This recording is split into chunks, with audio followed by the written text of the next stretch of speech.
Dahil sa pabugso-bugsong ulan mula kagabi, binaha na naman ang ilang kalsada sa Quezon City. Mahigit 300 pamilya na ang pansamantalang nanunuluyan sa modular tent sa Barangay Manresa dahil patuloy na banta ng habagat.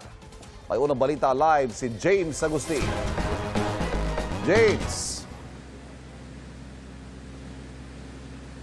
Ivan, good morning. Binahangang ilang kalsada rito sa Quezon City kasunod ng orange rainfall warning at malakas na buhos ng ulan na naranasan kagabi hanggang kaninang madaling araw. Nagsasagawa naman ng pumping operation sa mga otoridad para mas mapabilis yung paglalabas ng tubig sa San Juan River mula sa mga drainage. Bumuhos ang malakas na ulan sa Araneta Avenue sa Quezon City pasado alas 11 kagabi. May punto pang halos mag-zero visibility. Ganyan din ang sitwasyon sa Quezon Avenue. Mabilis na tumaas ang tubig sa N.S. Amoranto Street, malapit sa kanto ng Araneta Avenue. May mga tauhan ng DPWH na tinanggal ang mga nakabarang basura sa drainage. Ilang minuto pa ang nakalipas, hindi na madaanan ng mga light vehicle ang kalsada. Maraming motorista ang bumuelta na lang, gaya ng isang taxi. May mga truck namang sumubok at nakalusot. Binahari ng bahagi ng Araneta Avenue. Noong una'y nakakadaan pa ang mga light vehicle hanggang sa tumaas na ang tubig. Mga truck na lang ang nakadaan at may mga motorista na napaatras.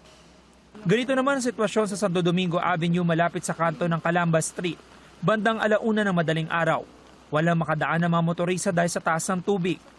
Napabuelta si Julian na pauwi sa San Mateo Rizal.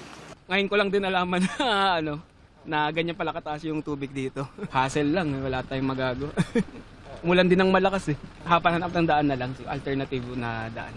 Hindi rin makalusot ang rider na si Reynald, na pauwi na matapos sunduin sa trabahong kanyang asawa. Magpapatila na lang hanggang lumubog. Mahirap po, di makauwi eh. Lakas pa ng ulan. Ang Quezon City Department of Engineering nagsagawa ng pumping operation sa E. Rodriguez Avenue, malapit sa kanto ng Araneta Avenue. 3 pump ng QCLGU, MMDA at DPWH ang sabay-sabay na pinagana pasado hating gabi para mas mabilis na mailabas ang tubig mula sa mga drainage sa Araneta Avenue patungo sa San Juan River. Sa Barangay Manresa naman nagtayo ng modular tent sa covered court. Doon nananatili ang mahigit 300 pamilya, katumbas na mahigit 1,100 individual dahil sa patuloy na banta ng habagat. Si Maris magdadalawang araw nang nasa evacuation center kasama ang kanyang mag-anak. Umabot daw hanggang dibdib ang taas ng tubig sa kanilang lugar nitong Lunes. Po sa lugar namin, kami po yung pinakamababa. Kaya lahat po ng bagsak ng tubig sa amin. Mahirap po talaga kasi kada po pag ganyan na pong panahon ng tag-ulan, pinoproblema na namin yan. Lumikas din si Anthony, kanyang asawa at 2 anak.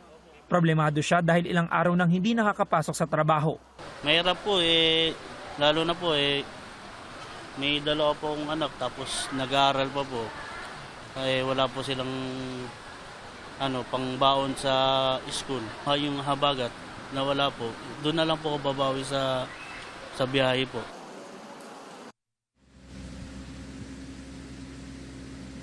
Samantala, Ivan, ito nakikita nyo, ito yung mga pump na operational. Halos 6 na oras na po ito na pinapagana dito sa bahagi ng San Juan River sa E. Rodriguez, malapit lamang sa kanto ng Araneta Avenue. Yung mas malaking pump ay sa MMDA yan, katabi po niyan yung sa DPWH at nagdagdag din ng isa pang mas maliit na pump ang Quezon City Department of Engineering. Sabay-sabay po yan na gumagana. Kanina nakita natin yung isang pump ay bahagya na munang pinahinto pero nung bumuhos ulit ang malakas sa ulan dito sa Quezon City ay lahat ulit ay pinagana patungo dito sa San Juan River. Nakadugtong po yan doon sa mga drainage doon sa Araneta Avenue. Doon sa mga naikutan natin, Ivan, na mga binahang kalsada rito sa Quezon City ay humupa na po yan at sa lagay naman ng panahon ay nakakaranas na lamang ng pag-ambon dito sa lungsod. Yan muna po yung latest. Ako po si James Agustin para sa GMA News.